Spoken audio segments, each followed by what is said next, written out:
Welcome, welcome. Hello. I hope everybody's hearing me fine. Can you hear me good? Yes, I can hear you good. So if I can hear you, then can hear you. So Ida, without further ado, so let me ask you, where were you born and what's your parents' nationality? Okay. That's always the first question I get asked. I was born in Boston, Massachusetts. I am first American. My father is from West Africa. He's from Gambia, and my mother is from Montserrat. Oh, Yes. So I actually um, left America, I would say in fourth grade, I believe, and moved to Montserrat, and I was there until fourth form. And then I came back to America, did 11th and 12th grade, and I've been here ever since. So the first place that I actually experienced dance hall was in Montserrat, and I'm about to age myself because the very first stage show I went to was Flower Gun, Red Dragon, and oh gosh, I can't remember the artist. So Stitchy. when I came back to America to go to high school, my best friend was from Guyana. She was Guyanese. So then we started, hanging out. And I don't know if you remember the group Born Jamaicans out Yeah, of I D.C. remember them. I remember Right. them. Well, not Ed Lee, the other one, Naj. We knew him, and he first took us to our first dance hall party, which was the night I graduated high school. So we're talking about when I was 17 in DMV dance hall, and it just went from there. Ah, is Naj the same Naj that sings that song now that's viral on TikTok? I'm gonna tell you, I'm not sure. because I, that name Naj is not a very yeah, popular yeah, name. yeah. So I'm actually you're gonna let me do my homework now because he has that rich badness known a gunman style. That's okay. I know you're not in the dance hall anymore, but yeah. No, that's So not the same. Not the same. Nudge was the yeah. singer of the group, and Ed Lee, of course, was the DJ. So those Okay. are Yeah, no, my, no, I remember because actually that's when I first heard the term born Jamaican, the yeah, term American yeah, because of them. yeah, When I was little and still living in Jamaica. yeah. All right. So with that said, do you think that being an immigrant influenced who you are now? Growing up, what was it like growing up in an immigrant household? Absolutely. I see the difference between Mhm. myself, and even at this age, I see the difference between myself and Black Americans just based on my upbringing. Because there's certain things that I couldn't do. There's certain ways that I was raised that I appreciated as I'm older, but also the experience of not really living in America, and my formative years growing up in the Caribbean. I'm not attached to that slavery narrative that a lot of Black Americans are attached to. So it's a big, for me as a first generation American, it's like, all right, you're American, you're a Yankee from this side, but then the other side is like, you're not American. You know what I mean?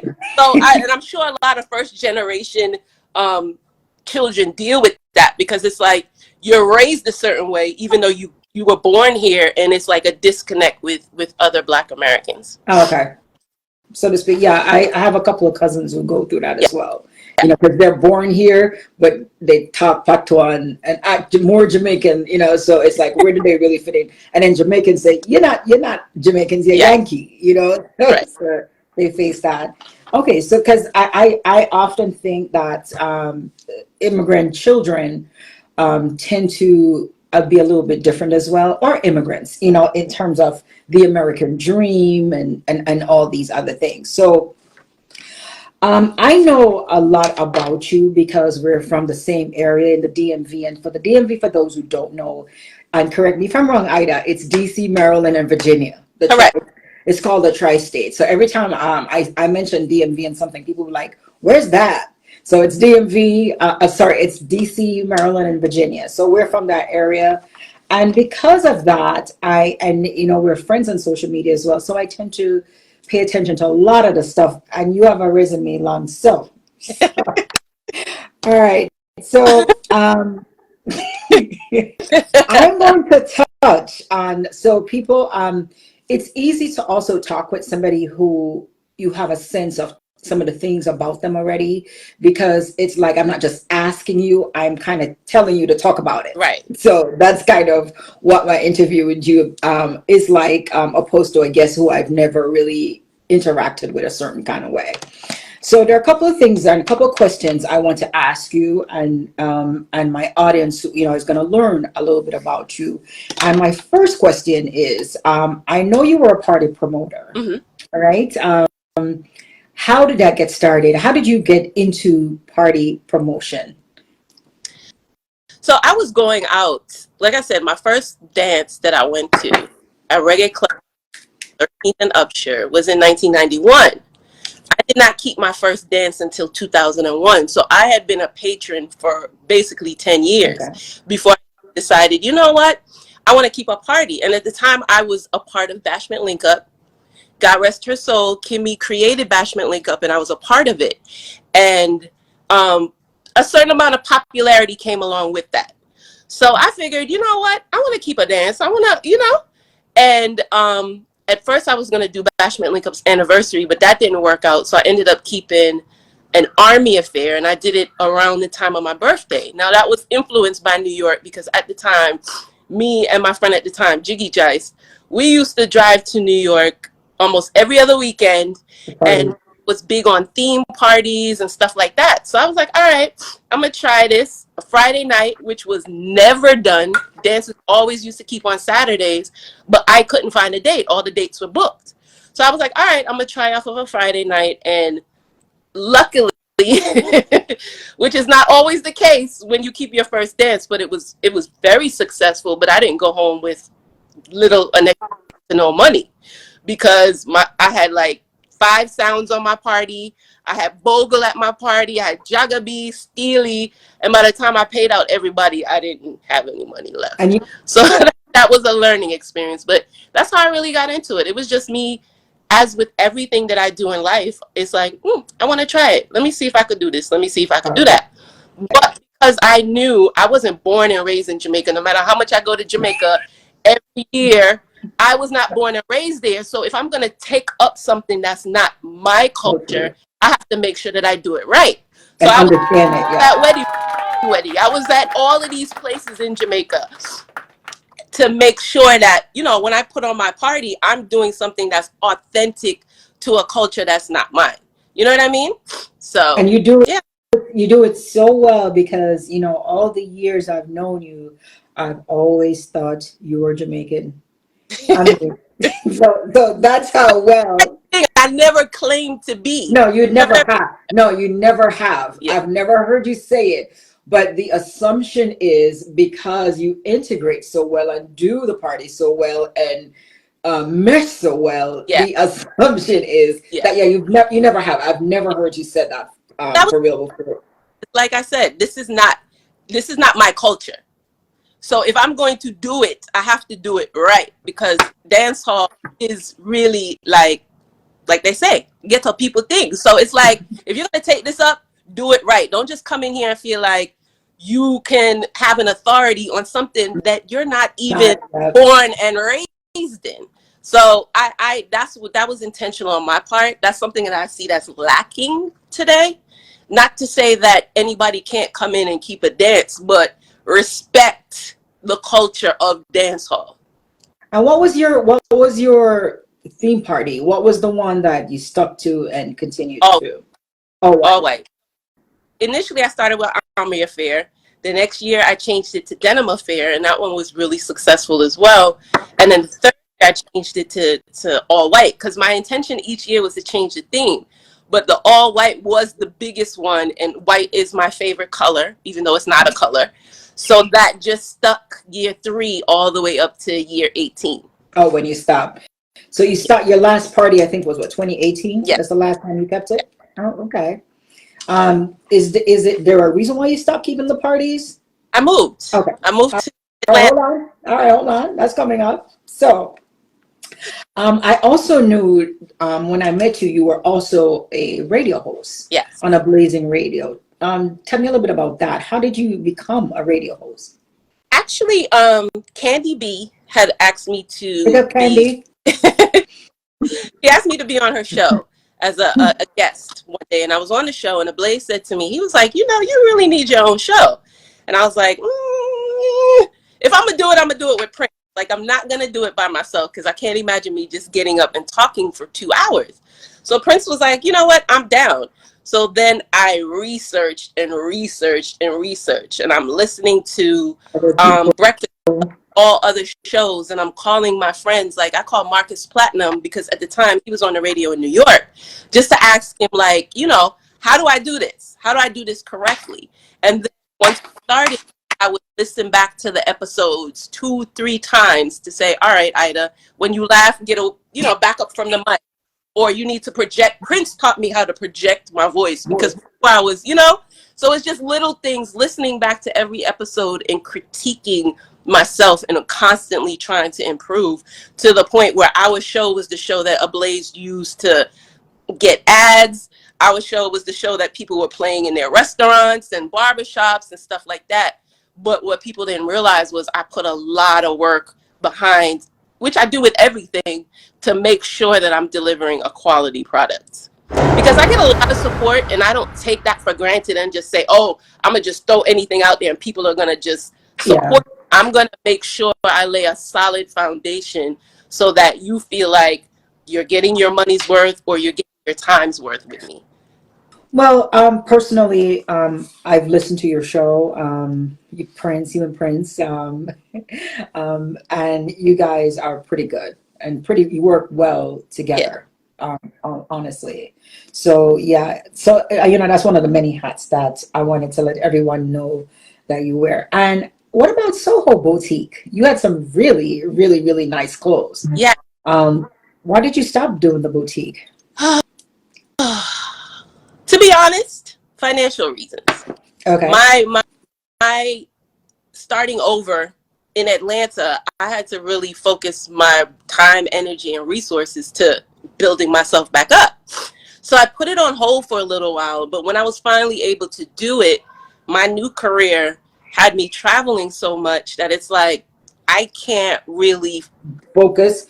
All right, so don't go too far now, because I was gonna ask you why the move, because I know that you did well in the DMV with all the things that you've touched, you know what I'm saying? Yeah. And typically when people run away when everybody runs to ATL, they're looking for something, like they feel that sometimes not enough is happening where they are, and so let me go to ATL, and oftentimes they end up running back. Yeah. Because they didn't go there with a plan, or they feel that somehow life is going to be a lot better there.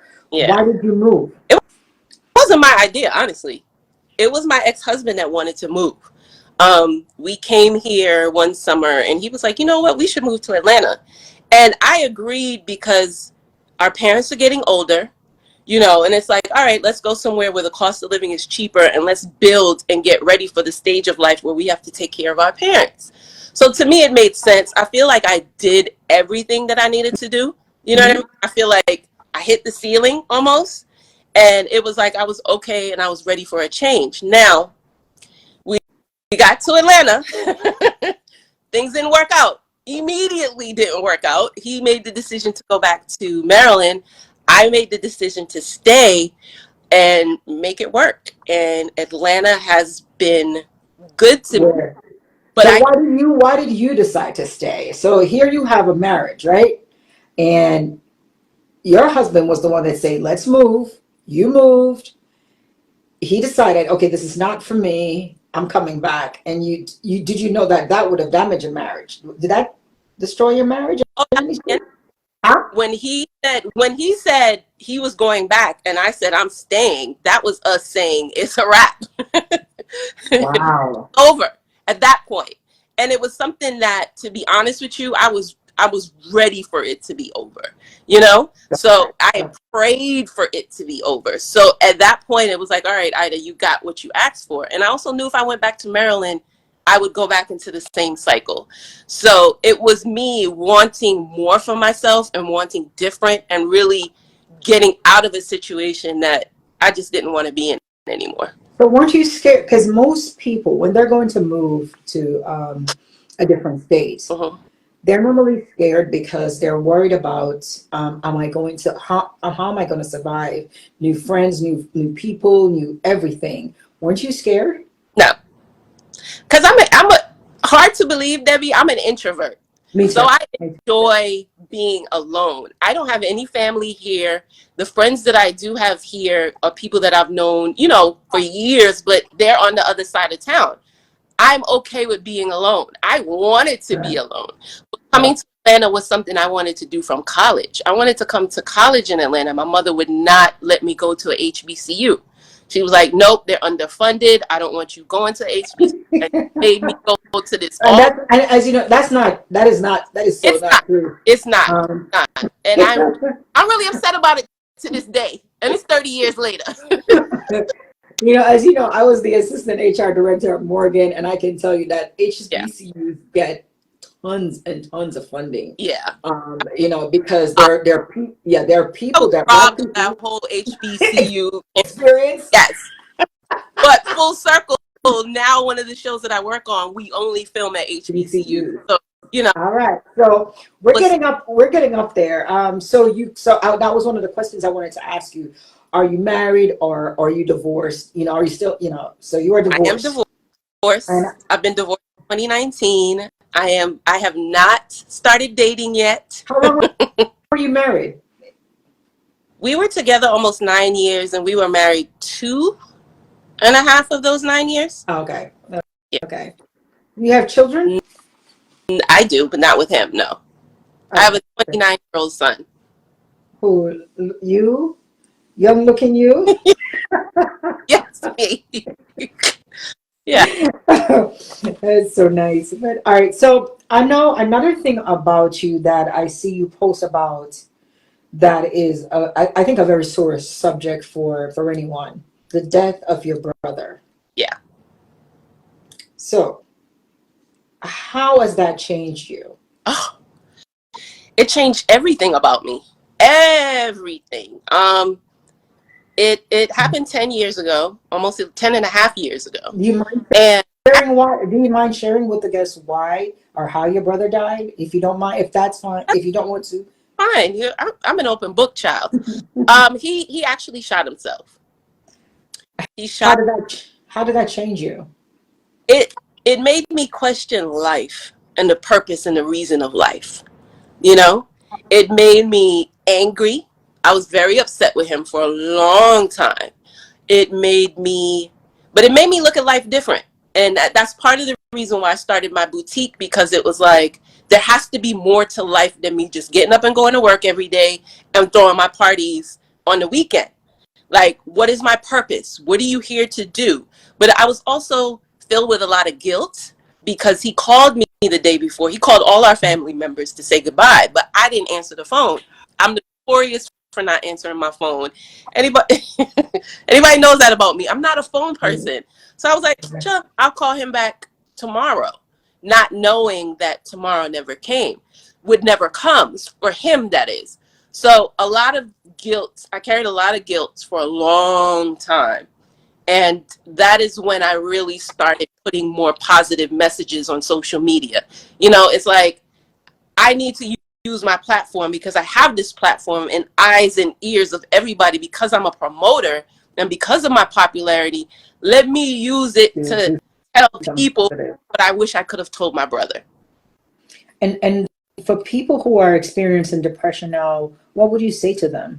You know, For people that are experiencing depression, I would say don't sit there and suffer in silence. Don't.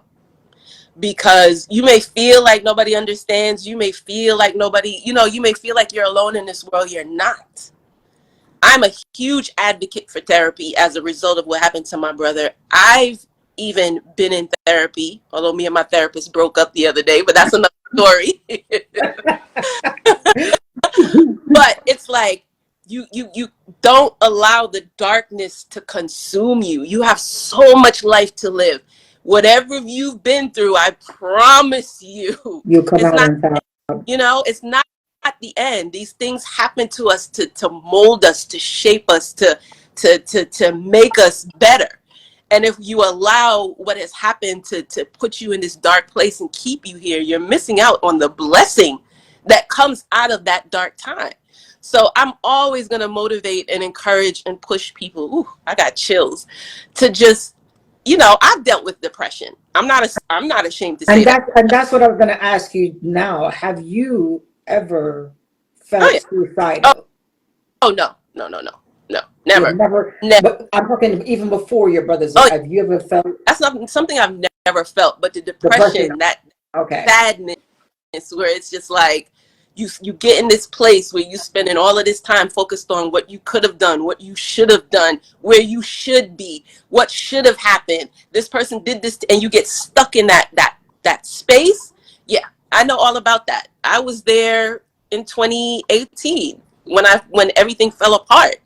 It was like, what am I doing? I left everything behind for somebody, only for me to end up here not knowing where to turn. But that's when my relationship with God really, really started, because I realized he had to get me by myself in order to reach me. And sometimes that depression and that darkness, that's God isolating you to say, hello, Pay I'm right attention. here. I'm right here. Yeah. Call up on Hello, me. come back. Yeah. So, like that's a whole nother thing with depression, honestly. It I felt like that. I felt, We I all don't have, do. And yeah, that's what I don't think I I think ever about. could kill myself. Yeah. Personally, I don't think I could ever kill myself, but I've thought about it, and then I find a reason to get me out of that thought. So that's why I always try to say things to motivate others, to let them know that you went through a bad situation at some point in your life, and here you are. Right. So the same way you're going to get past this bad Yeah. situation as well. So Exactly. my next topic I want to talk about is your awesome book that I personally have read. And I'm not saying that to say that, because I am not. Okay, so first of all, I'm not a reader. Yeah. I can tell you that. I am not a reader. You did. I listen to books. I when I do want to listen to when I see a book that interests me, I don't, because I lack patience to stop everything that I'm doing, because a book takes time to read. I have so much going on in my life. I'd rather listen to a book and do something else whilst I'm listening to the book, Yeah. or whilst I'm showering. So your book, Love and Dancehall. I don't even know why because I've had people that read a couple of books that recommend me to listen to them. I didn't get a chance, but I took the time and I started reading and I couldn't stop. Because I thought it was going to be one of those books that I start reading and I'm like, okay, I don't have the time, Yeah. but I'll take a look at it. But I started reading and I was hooked. It was a really good book. Now, well, as I was reading the book too, I'm gonna be honest with you, I'm thinking, did this happen to her? Could this be this person? In my head and stuff. What made you decide to write that book? And is it fiction? Is it nonfiction? Is it a mixture of fiction and nonfiction? Talk to me nice.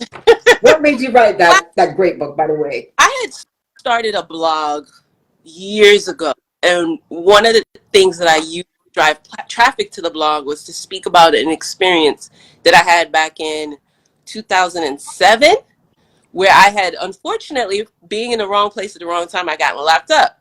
So at the time, of course, I think that is what really heightened my popularity, because When you got arrested, yes. Oh my gosh. Yes. I mean, from DC to Philly to New York to Jamaica. Thank God we didn't have social media back then, because Jesus. But they had Maryland case search. So they were following my story, and they said I was going to get deported back to Africa. They said they found me moving weight out of a warehouse. There were so many stories, but I never addressed it. I think that was when I learned to really, no matter what you go through, come out with your head held high. And I never addressed it. So I was like, all right, I'm just going to use this as a ploy to get people to drive traffic to my website. And everybody that read it were like, you're such an amazing writer. And I never thought that. I just love I love to tell stories. I love to read. I love to read. So I was like, all right, I'm going to write this story. And they inspired me. My supporters actually inspired me. And then when I was going through my divorce and all of that, it was a rough time for me. So I used creating these characters in this story as an escape from my reality, to the point where I could see these people in my head. Like, I love Rati. Rati is like, Rati's my guy I, too in the I story. love that man. I will never kill him. He will always survive. I love him, but all the characters I legit sat and just created in my head. I got a spreadsheet where I made, okay, their zodiac sign he's a Libra. So, I know how Libras act. This is how he looks. Like, this was a part of the whole writing process, was really me creating these people. Now, that this story the book was based on a true story. I think it was just people. It was people in the DMV that started that whole thing. And it's like, no matter how many times I said this is not about anybody, they still read the book like, this is such and such. Yes, Yeah, I yes, know this person. because I heard that too. I heard that. And I'm not gonna lie, the book was so good. So people, if you've never heard of this book, for those who are gonna watch after, Love and Dancehall, written by Ida Wells, aka Ida Blanco. Yes. That book is it's written in a way it's like you're talking about people that you have had interaction. That's how good the book is. Because as somebody that partied a lot in New York, went to a lot of parties in Philly, went to a lot of parties in Miami, Jamaica, it's like the location may change, but the players are still the same. Dance hall. So it's very easy to create stories that people may be able to relate to, because after being in dance hall for 20, 30 years, you see the same story over and over and over.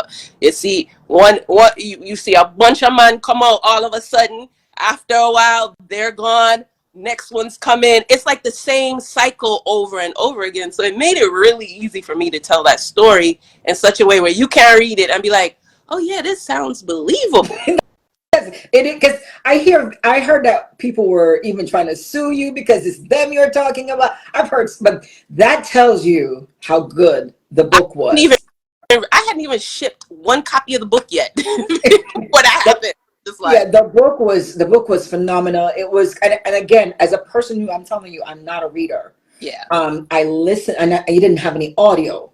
So I started reading, and I'm like, it's just gonna be like any other book. I read it, and because I get bored easily as well. So I'm like, I'm gonna get bored. But no, I find myself rushing to go back because the story was like I'm there, like I'm watching this movie with all these things happening.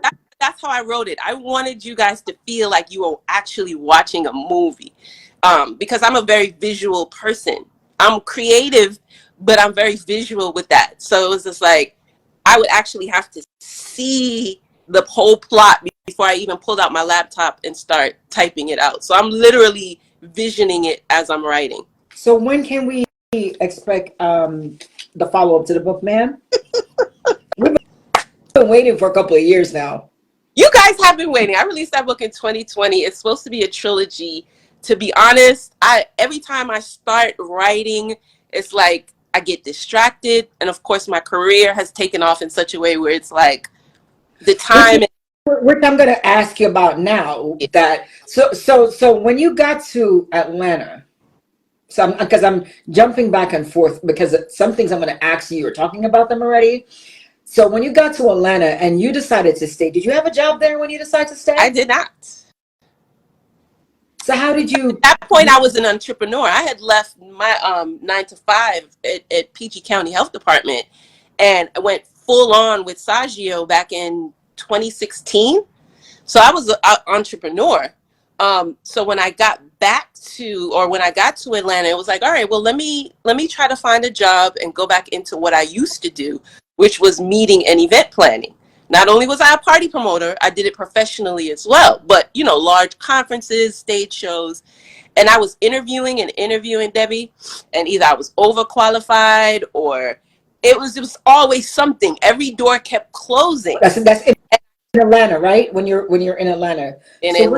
So what happened? What changed? with all those doors I being shut talked in your to a face. gentleman that I know, and I was telling him, like, I'm looking for a job. I'm on a job search. I think I had an interview, and when I was on my way to the interview, they told me they lost funding for the project. So Hmm. the person I was talking to happened to call, and they was like, "Oh, well, you're looking for a job. I can get you one. It'll just be temporary. I can pass on your resume because they're looking for a production assistant on Eon Let's Fix My Life." So I was like, "Well, I've tried everything else. So why not? Because weren't So you why not? scared? 6 weeks won't hurt. At least it'll give me a little money in my pocket while I continue to look for a job." Well, 6 weeks turned into 5 years later. Here I am. So And, what happened? So when you started as that production assistant on Iana's Fix My Life, what happened? What has your journey been like? um, it was humbling because as a production assistant, that's the entry level into production. But what I loved about it was it gave me a bird's eye view of every department, from camera to lighting to audio. And it was like, all right, and the producers. I wanted to be a producer because, again, I wrote a book. I love the art of telling story. So it was like, I want to be a producer. Okay. But it was art director that saw me and was like, no, you're coming with me. And so she had me as her assistant and brought me along, and I kept rising, you know, throughout that lane. Now, art direction, you're really responsible for the look and the feel and the design of the set. So, of course, I love to decorate, all of that. And I was like, oh, this is great, but I want to be a producer. So I interviewed for a HBO show, and again, no doors would open. But, but this lane kept progressing. And so last year, I was put in a position where I had to fill in for my art director, and I ended up doing her job respectfully better than her. So that gave me the courage to then say, you know what, I'm just going to put myself out there and I'm going to go for it. And here we are. So you're now an art director. I What am are an, yes. what are some of the shows that you've worked on? So yeah, I did 2 seasons of Young Let's Fix My Life. I've done a Food Network show with Guy Fieri. Oh, he's so handsome. I went to LA and did a Food Network show called Tournament of Champions. I did 2 seasons of that. I've done College Hill, the celebrity edition. I've done 2 seasons of that. I did a show in New York this year called New York Homicide on Oxygen Network, which I really loved because that was a true crime reenactment show. So I got to get old cell phones and beepers from the 90s because I really had to recreate murder scenes. From that time. Yeah, I enjoyed that. And it's airing now on Oxygen Network, folks. I think the episodes I did are airing next week. Yeah. So I did 4 of those episodes, and I recently did a show. It's a spinoff of Ready to Love on OWN, that they're starting a new season. So I did that in New Orleans. And gosh, there's been so many in between that I'm probably not remembering right now. But now I'm doing commercials. I would love to get into, award shows, stage design, like production designer is the next level for this. And I would really love to do stage designs for concerts and stuff like that. So sky's the limit with this particular field that I'm in. Didn't you just do an ad with Adidas, I think? I did an Adidas commercial, Debbie. Yeah, that was exciting. When I got the call, Adidas? What? And honestly, I taught myself how to do graphic design back when I did my flyers, because the flyer men were either horrible or they would take forever. And I was like, you know what? I can't get on these people. I figured out how to do graphic design. When I had my boutique, it allowed me to do all my ads, my website, my graphics. So to now be able to do graphic design for Adidas. Yeah, that's major. That's major. And I think I seen you do a music video. What was it, Ray J? And Oh no, that was College Hill. That was College. Oh, that was a part of College Hill. Yeah. Okay. Both seasons. So I sign NDAs, so I can't show anything until the show airs. But a lot of times by the time the show airs, I'm already off onto something else. Okay. So I just posted a lot of behind the scenes footage in my stories the other day from episodes that have already aired. Oh, that was already Right. done. Okay. Yeah. All right. So you would say then your move to ATL, even though you didn't know what you were going to do, actually turned out to be, you took a leap of faith, Yes. and it turned out, and that's what I try to encourage people. Sometimes you have to step out on faith. Yeah. You have to let go and let God. And I think that's what you do. And for people who are not religious, I am not trying to tell you to go be religious. I'm just saying if you are, because I respect, if you don't believe in a God, that's Right. fine. Right. But sometimes you just have to step out on faith. You do. And because I'm religious, that's why I'll say God, because I'm a religious person myself.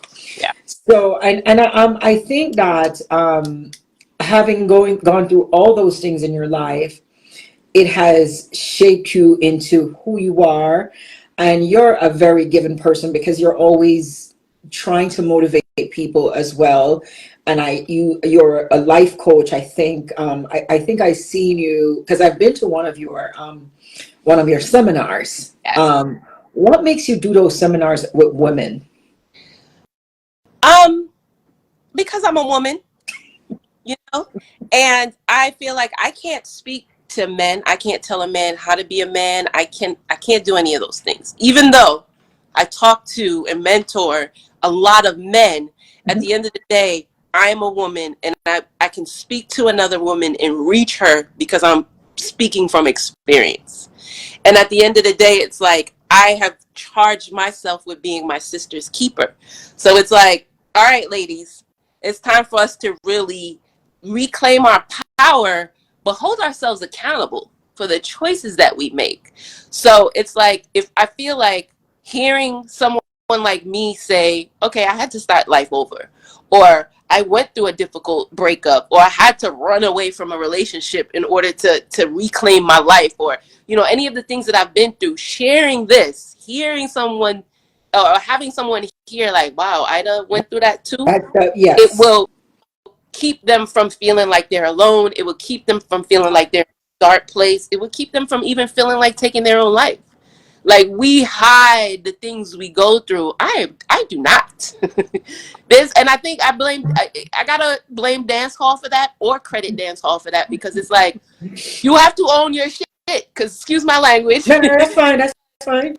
people will put your business out there. That was back in the days of people sending in people file, and your worst, you know, and that's why I said popularity is a gift and a curse, because some of my worst times have been scrutinized by people. So it's like, all right, before you can even have anything bad to say about what I've gone through, I'll tell you what I went through. It takes away that power from them as well. That's what people don't realize, and take away people's power. But bigger than that, it's like I saw how people responded to hearing me say these things, and the more I do it is the more people respond. And then now I get those messages saying, thank you, I needed that, thank you, this was for me, thank you. So it's bigger than me at this point, Okay.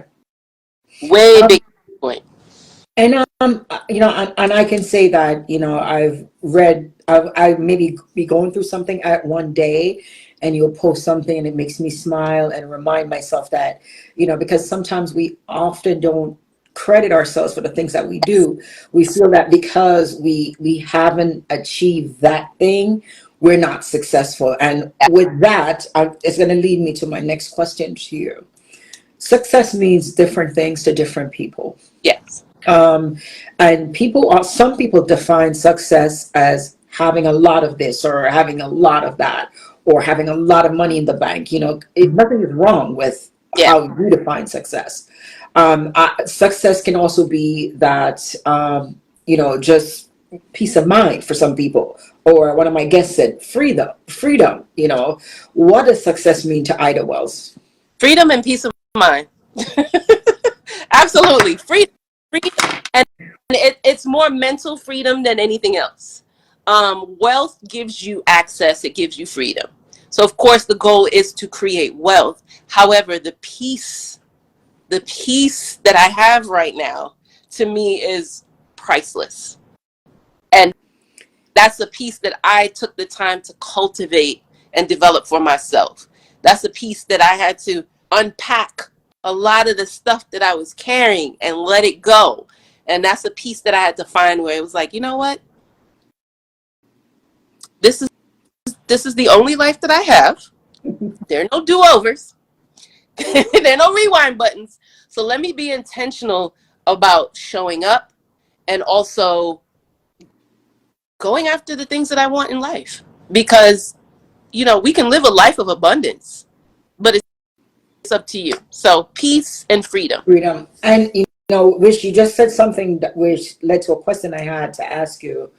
If you had to do one thing over in your life, or anything over in your life, what would you change? If you could go back to your younger self, and when I say younger, that doesn't necessarily mean young you, but go back in time and change something, what would you change? Or would you leave things just the way they are, go through the same pain to be where you are, the same journey? What would you change if you had to change something?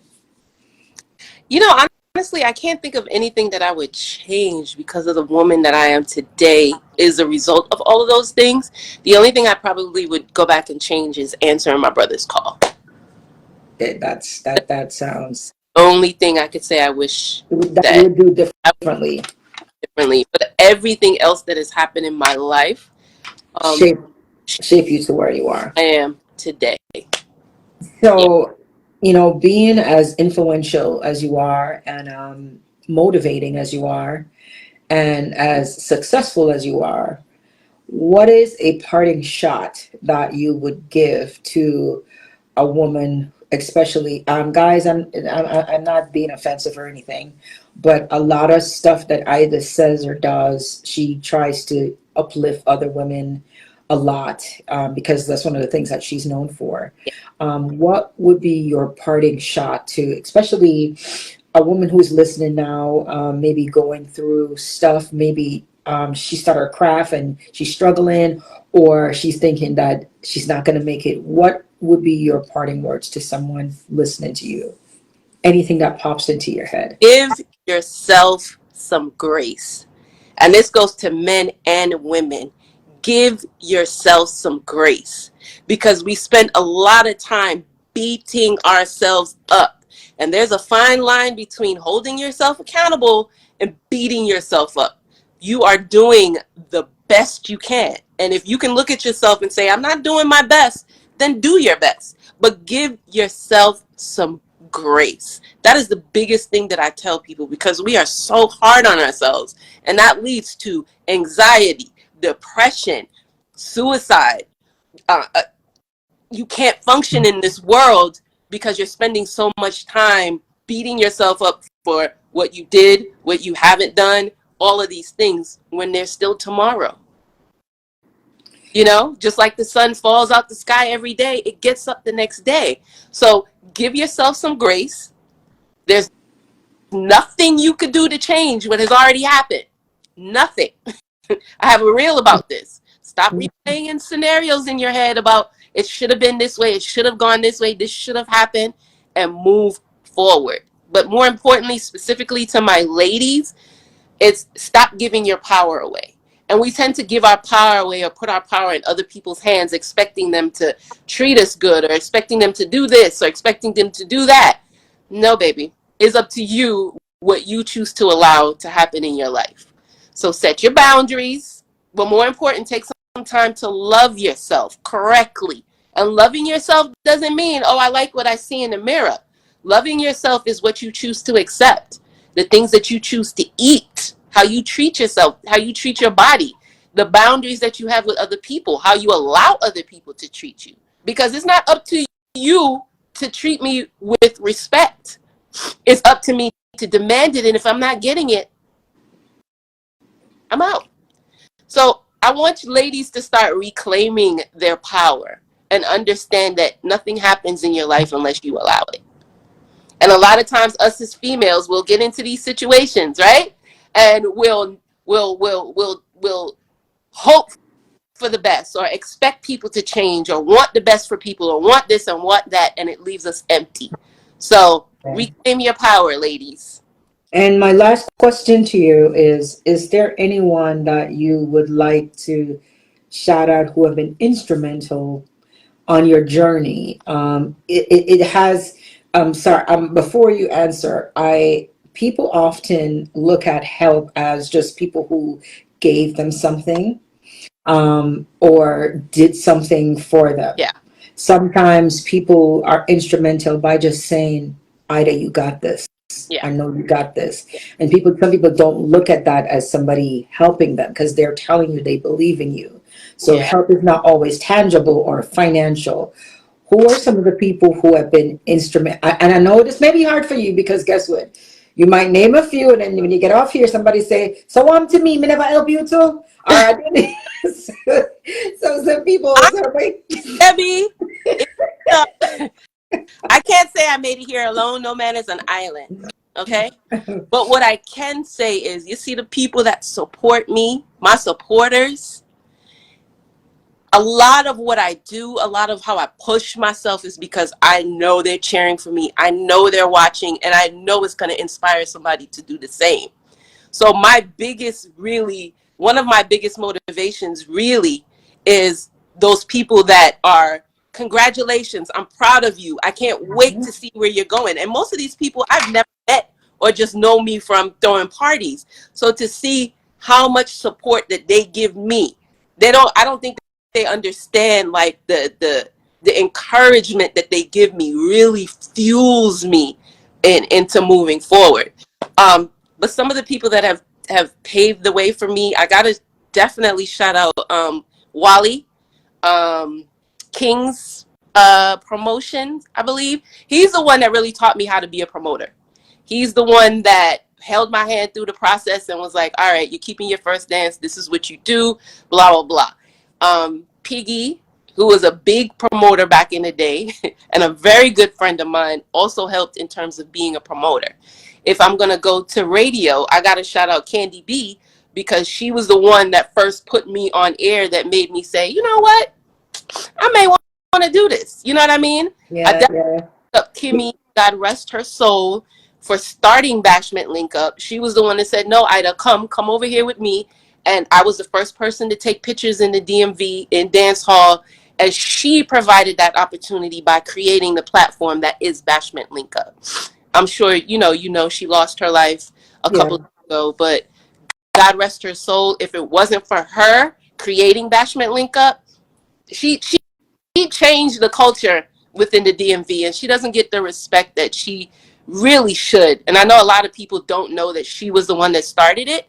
They think it belongs to someone else, but it was really Kimmy that created that platform that was huge when she started it. It was the source of DMV dance hall. You know what I mean? So I got to credit her for that. In terms of business, my mentors have really been people I don't know. I just kind of observe, how other people do things and stuff like that. But those are just some of the people I can think about. And of course, my close friends, my circle of friends, they are, any idea, any project, anything that I say I'm doing, they're like, all right, we got you, let's go. And, especially my brother and my best friend, Prince Royal. Because there was a time in my life where I didn't know which way was up and which way was down. And Prince was the one. The friendship that says, or the line that says, you're supposed to have friends that can hold you up when you can't even stand. Yes. That is Prince Royal for me. So a lot of people have played a part in my journey, but in the words of Snoop Dogg, I like to thank myself. I like to thank myself for never giving up on me. That's yeah, that's an awesome quote. I love, and I think he has a song about that too. But Ida Wells, aka Ida Blanco, it was a pleasure having you, Thank you. and sharing your experiences. And guys, this video will be chopped up and it will be on YouTube and edited, and my applause and all these other things will be in there. Yes, but I've always Congratulations to you. No, I'm serious. Congratulations to you. You and I have had sidebar conversations. You know what I'm expecting of I you. know. But I want to say congratulations for creating this platform to inform people. You have really touched a lot of people and helped a lot of people. And I hope you take the time to really absorb that and soak that in, because you're walking in your purpose. Thank you. You know? Oh, Thank you so got much. goosebumps. You're walking in your purpose. So congratulations. Keep going, keep inspiring, keep putting out messages of hope and positivity, because just like you said, you could be having a bad day and you see one of my posts, you don't know whose life that you're inspiring and uplifting. So keep going. I am very, very proud of you. You're doing an amazing job, and I cannot wait to see where you But go. the next, And next chapter. And as you know, people, I always should be an attorney, and I never. And this woman stays on top of me, and now I'm studying my LSAT because of her. I just told my other half the other day when he saw me with the book. I said, Ida Blanco.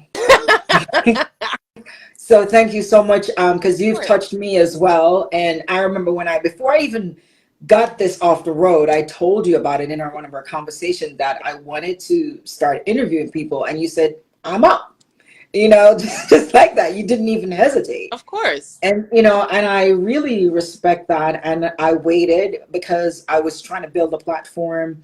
And at this moment, the show is growing, and I hope to make it a full blown podcast You in a little bit. and when you're Um, ready, I will design your podcast set for you.